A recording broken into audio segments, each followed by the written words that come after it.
Hi, and welcome to Extraordinary Pursuits, a podcast from BIP Ventures. I'm your host, Rochelle Kuramoto.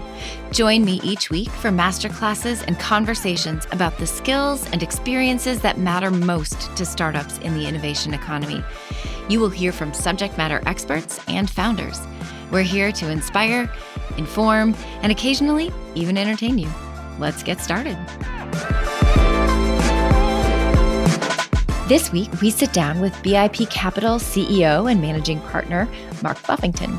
He's also the founder of BIP Ventures.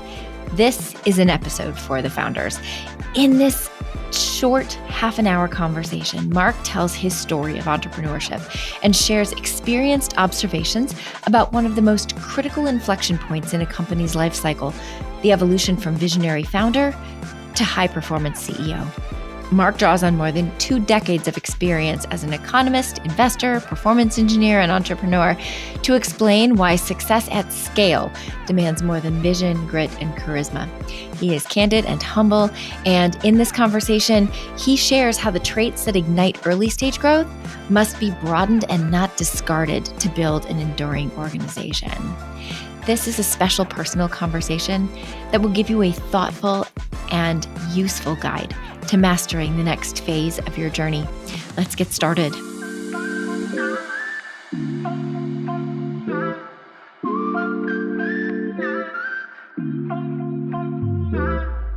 So, we have a new Substack article talking about being a founder, moving from the visionary leader to kind of an executive CEO role.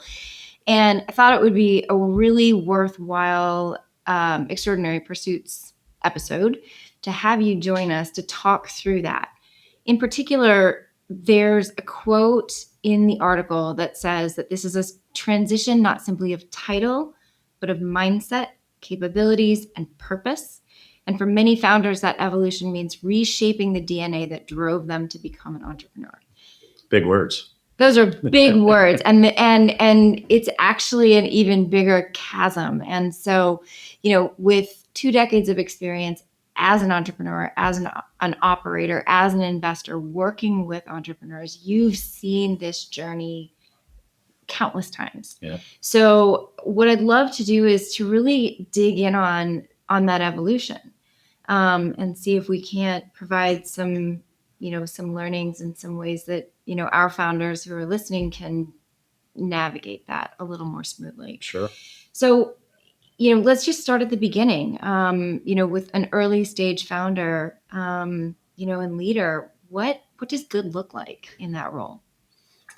Yeah, I think it varies. Like there's different types. In other words, I think many founders have different traits, but they all kind of lend themselves to some sort of advantage. So for example, like what we call a domain expert founder. So let's say you worked in healthcare, you were a nurse. By the way, this is a real world example. So, but you were a nurse and you saw a scenario where hospitals or people who staff nurses to provide care to people are not optimizing the type of nurse where they are. So for example, if you're a CNA, you might make one rate, $40, $45 per hour.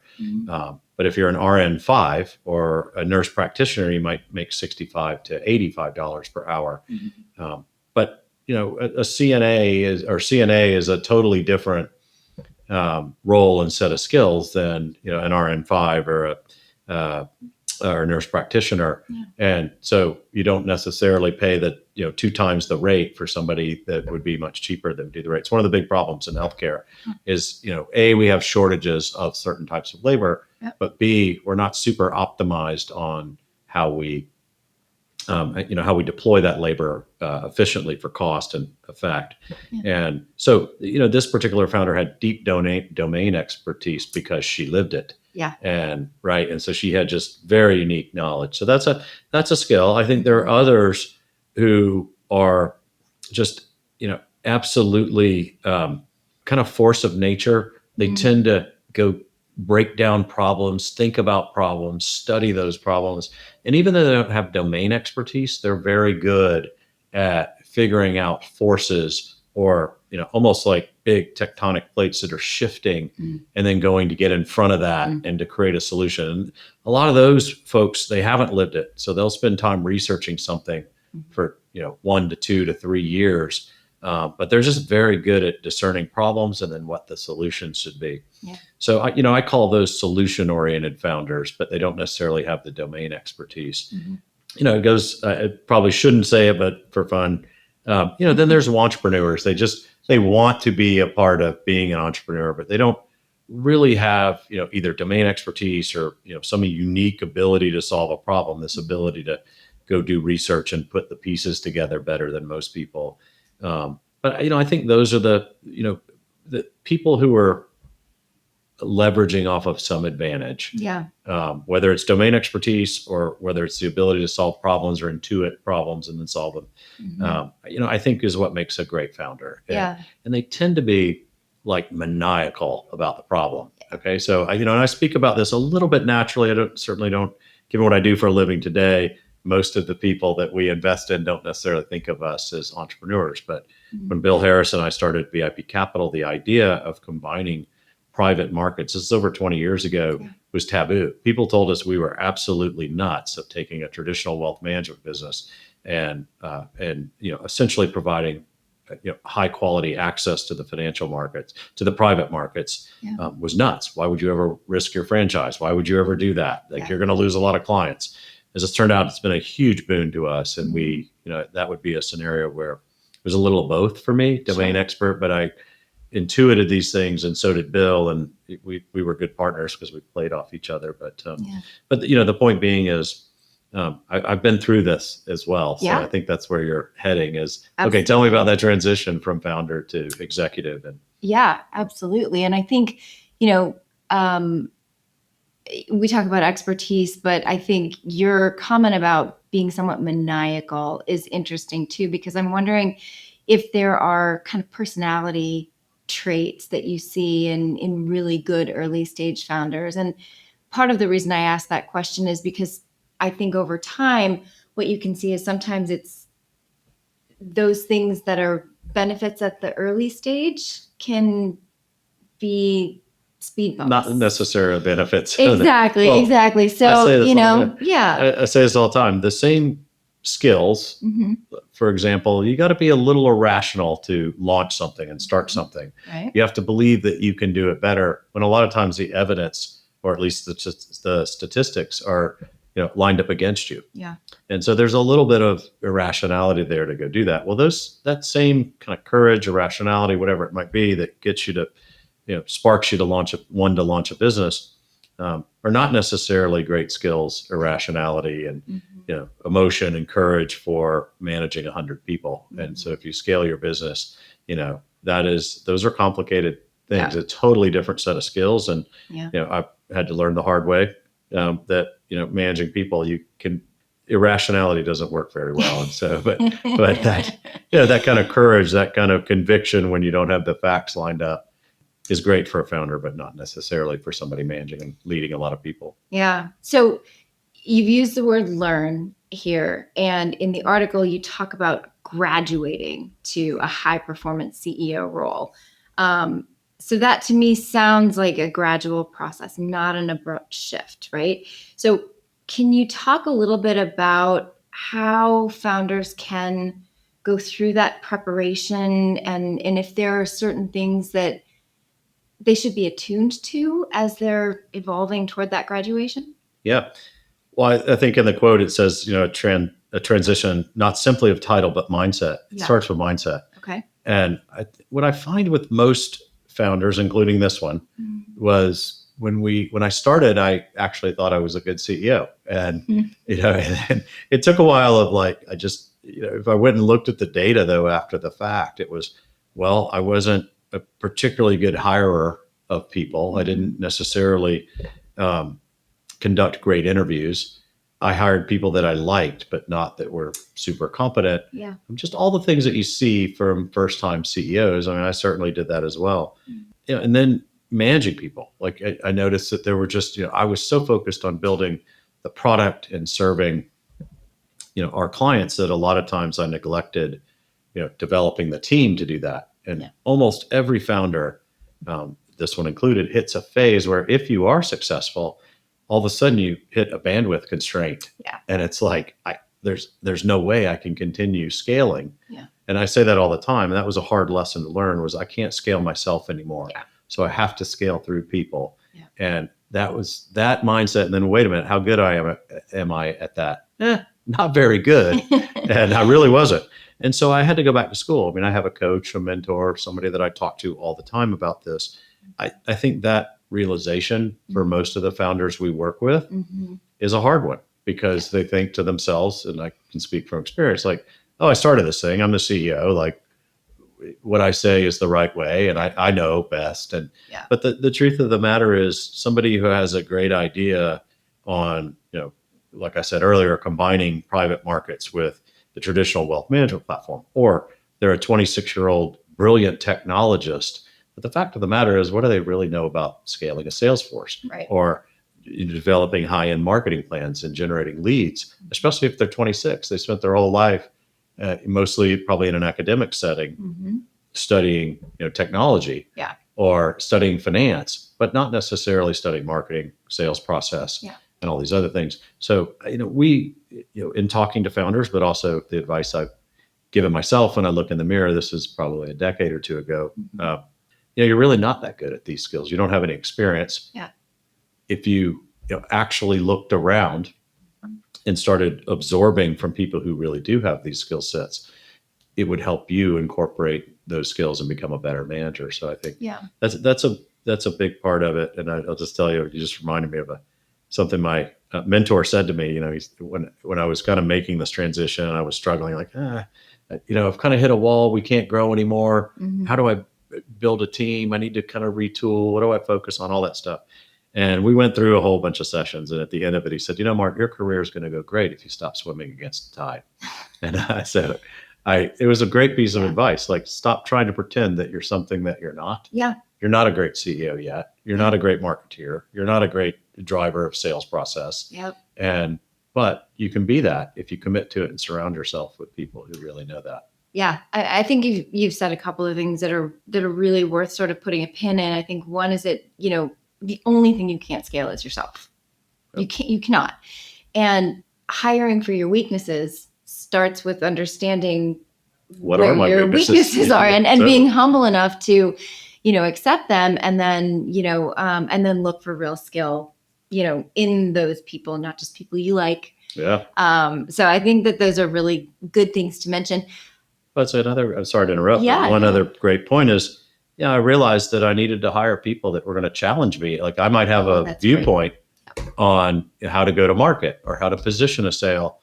But if everybody just said, yes, oh, that makes sense, you're not really, and that's easy. It's easy to like people who always agree with you. Yeah. But right. until the data shows that it's just not working. It's not working. And so not working. That's what I mean by that is, I think, and then figuring out ways to kind of argue thoughtfully, or to disagree thoughtfully, and then how you reconcile those things in a management philosophy and approach is key. And those are all skills that you learn through time. And early founders tend, not all of them, some of them kind of come into the world better equipped for management.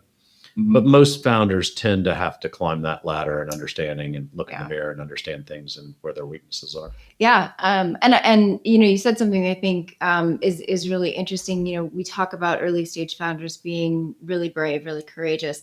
I think the ability to accept candor is a different kind of courage and different kind of bravery, but one that really does unlock, that's real courage, though. Business project. Yeah, absolutely. I just got off one of these phone calls, by the way.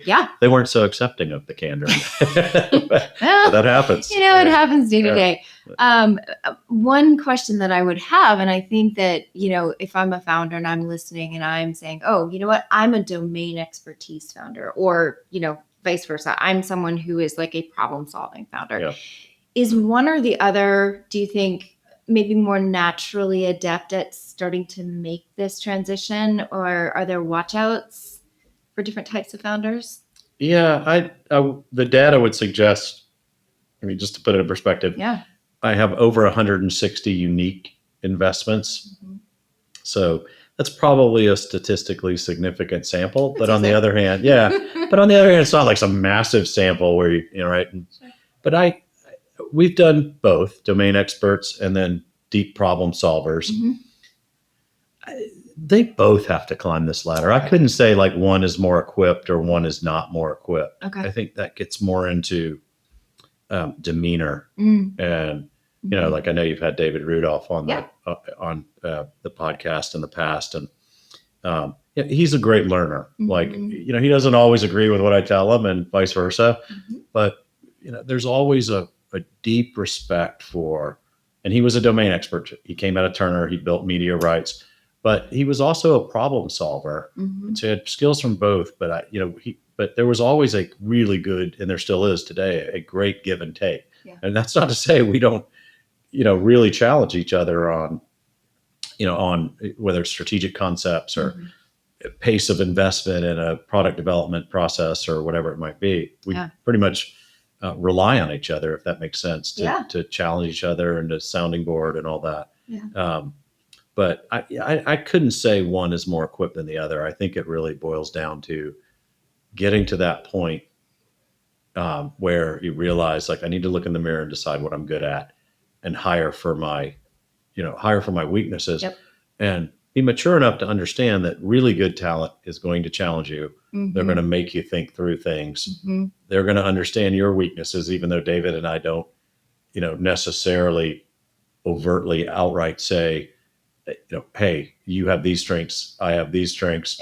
It's not the way it works, but I think I have a keen understanding of where the logic on whatever business problem we're trying to solve gets fuzzy, and vice versa. And I think good partners do that, but I wouldn't say there's necessarily an advantage for one. Just everybody has to decide to hit that mindset kind of shift.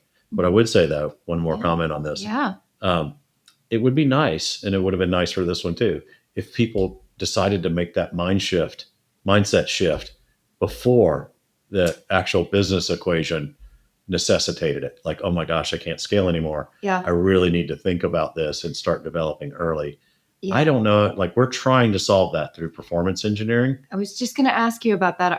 Are there certain corners that need to be seen around? And, as you're getting started, can you almost make a growth plan that says, okay, these are the things I'm watching for, as I go? I mean, is it, if I start to see product market fit failing, or I start to see that my hiring practices are just not getting it done, or, the finances are a mess and I'm going for another round of investments and I don't have the records I need, or, are there certain things that, founders, knowing they're going to make this transition, should be thinking about? Yeah, I think you've touched on a lot of them. I mean, I think maybe in order, when we start to think about, our framework for making an investment is first to assess the market. And is this some opportunity that's worth chasing after? Or is it a small opportunity, easy to solve? There's probably going to be 50 people that solve it. And it's not going to end up being a big company. And then you're evaluating things like size of market, degree of pain or degree of opportunity. Like, best example, one of the great things, there's a lot of criticisms now. One of the great things about social media is when everybody started joining, you just had to join, and it was easy to join, and it was frictionless to join. But everybody wanted to see pictures from their loved ones and their friends, and it was a great way to communicate. It's become something else now, but or maybe the other pains have kind of risen in conjunction, but all the beautiful parts of social media are still there. I can see my family. I can, I know when people's birthdays are. If somebody passes and you want to wish them well and send condolences, you can do all that. That's great stuff. And that, it was essentially like a digital neighborhood crier for everybody. It was great. And so, everybody joined. We call that compulsory demand. You're almost compelled to join, as opposed to, man, I have to work really hard to sell you something. And I don't like businesses like that. Long, drawn out, tough sales process. They don't really want it, but maybe you can sell them into it. And then if you have that, like, really large market, compulsory demand, limited competition. That's a great place to start. Yeah. The next part we look at is the business itself. We call it, the first is the track. Yep. What track are you running on? If it's muddy and messy and there's a lot of horses, probably not a great place to be. Yeah. And the next is the quality of the horse, the business model. Yeah. And so we spend a lot of time on that. And I think, founders who, really understand all the moving parts of that, which again, if you didn't go to business school, and even if you did, Mm-hmm. and you're starting a business, you're just trying to survive. Like Yeah. when Bill and I started, BIP, we weren't necessarily thinking about rigorous sales process. We were thinking about, okay, we got to get across town to that coffee meeting and meet that guy. We're both going to go. We're both going to make the pitch. And Yeah. all of that. So I think, A, having a frame, Mm-hmm. B, within that frame, all the different functions, whether it's product market or, product, Mm-hmm. but ultimately you're testing for product market fit, whether it's go to market, which is marketing and sales. How are you going to go make people aware, run a process to get them to buy, Mm-hmm. whether it's product development, engineering, so that you continue to evolve in that loop, whether it's what in the old days was called account management now is, customer success, taking care of your clients, keeping them knowledgeable, exposing them to new opportunity, all those things. We were not experts in any of those things when we started the business. I like to believe through 20 years of, kind of grit and pain and learning and bringing in real talent that we've become experts in that. But most founders aren't equipped to understand what that journey looks like. It's new, it's novel for everybody. And, but so we try to educate a lot, but if I'm being honest, it's a journey. It's not something like where you're going to take a semester's worth of class and all of a sudden you really got it in frame. And even if you did, I think hearing you lay all that out is worth paying attention to, because even if you are a founder who's like, I have studied all of these things, well, that's great, but no one human has that much bandwidth. No. Right? It's just not possible. I went to graduate school and studied finance. In hindsight, and by the way, it served me well to get launched. Yeah. About 10 years ago, I said, gosh, I wish I would have taken more psychology and HR classes, because I'm working with people trying to accomplish things. Behavioral and all of that. All of that. And so, but I think a better system so that founders understand what it really means to be a great CEO. Yeah. And then that's one part of the equation. Then to fill those gaps and actually fill the gaps is even hard. And that was going to be my next question, particularly if you're an early stage company, affording the best talent is probably fairly difficult. But in your article, you talk about, hiring senior leaders as a strategic imperative, in this process. Is there a good way to go about getting those people when you're resource constrained and maybe you don't have credibility? Well, that's a different challenge, but I will say just right off the bat, yes, good talent is theoretically expensive, but we have a saying, I think you probably heard me say it, but if you think good talent's expensive, wait until you try bad. Oh, yeah. And that's really expensive, and you make a lot of mistakes and you lose a lot of opportunity. So that's another transition, is to recognize and really understand talent and to compensate that talent fairly and beyond fairly, like in a way where they're going to stay and they're going to continue to create competitive advantage for the company you're in. Always tough. I'm human. So when we go to hire a new employee who's super talented and something, this, but it's always like, wow, that's an expensive price. We really need this. What's the payoff going to be? Yeah. And I think, to your point, early stage founders who are on a budget, they only have so much capital. Yeah. It's a tough judgment call, because if you're wrong on that person, that's expensive. Yeah. Bad talent. Yeah. And by the way, that's really, really expensive. It was really, really, And I think that's one of the other areas where, partnering with something like our performance engineering team, or just with our performance engineering team, and, their skills with talent and identifying and sourcing and all of that for sure is critical. But that's, there's a weird part of that person who is, kind of, I say, irrational enough to start a business, who wants to make all those decisions themselves. Sure. And me too. Yeah. And, really it was necessity that caused me to make these changes. I wish it could have been clairvoyance. Like, I wish I would have thought ahead. I think I'm different now that I've forced myself into that mindset. I probably am more anticipatory of the changes and what it means to be a CEO in the next stage of that. Mm-hmm. But it's tough, Rochelle. I mean, I think, and I get to talk to founders and founder CEOs every day, and they're all at varying stages of that journey. Some of them start ahead on that, like they have a good sense of it. Others have such self-reliance and they want to make every decision that they just almost can't get out of their own way. Yeah. It's a tough adjustment. It is. And, to your point, performance engineering helps, but I'm not sure everybody we back hears it. Sure. And really understands it. So. Well, I think as we sort of wrap up, the fact that you have called attention to your own experience with a mentor, with advisors, that's very telling. After, more than 2 decades of experience, still relying on the, learned knowledge from others instead of your own earned knowledge all the time. Yeah. That's really wise. And, there's a little bit of a desperation of being an early stage founder that you kind of feel like you have to do all those things. But I hope that they're listening, and I hope so too. Can pick up on that. Yeah, this article is written with kind of 2 or 3 of them in mind. Yeah, and we're having these direct conversations, and the other thing is they're trying. Yes. They're not. It's not like they're trying not to be, or they're not listening. Yep. But instinctually, when they get into a situation where there's pressure, they got to make a quick decision. Yeah. Most people, without a lot of training, kind of revert to their instincts. Yeah. And so, I've been spending a lot of time talking to those founders about that very thing. Pause, take a breath. Yeah. I know you want to lash out because the recent release on, whatever the sprint on releasing some software didn't pan out as well. It's buggy. It would be easy to go off on your CTO or your lead engineer. Yeah. But by the way, they just did 3 other great releases, and this one was a little kludgy.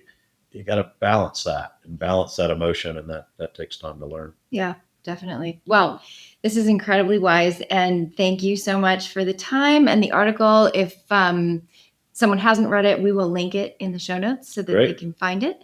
And as always, we appreciate everything you're doing for all of the startup founders. Yeah. Thank you. Yeah. Thanks so much for tuning in to Extraordinary Pursuits. If you enjoyed what you heard, please like and share the show. It helps others to find us. Now, let's go build the future of the innovation economy.